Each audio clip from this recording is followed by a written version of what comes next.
স্বৈরতন্ত্রের পতন মানে দেশে গণতন্ত্র প্রতিষ্ঠা। গণতন্ত্র প্রতিষ্ঠা করতে হলে নির্বাচনের বিকল্প নেই। কেউ কেউ হাসিনার ষড়যন্ত্রে পা দিয়ে দেশে নির্বাচন বানচাল করতে চায়, এমন মন্তব্য করেছেন বিএনপির ভাইস চেয়ারম্যান শামসুজ্জামান দুদু। দুপুরে নারায়ণগঞ্জে গণ অভ্যুত্থানের প্রথম বর্ষপূর্তি ও শহীদদের স্মরণে এক আলোচনা সভায় তিনি কথা বলেন। এ সময় আরও বক্তব্য রাখেন National Labour Party chairman Faruk Rahman, Narayanganj মহানগর বিএনপির সদস্য সচিব আবু আলী ইউসুফ খান টিপু সহ আরও অনেকে।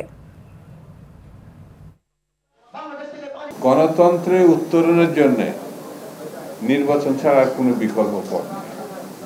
এখন কেউ কেউ বলছে এক দলকে বাদ দিয়ে আরেক দলকে ক্ষমতা আনার জন্য আমরা এই গণঅভ্যুত্থান করিনি।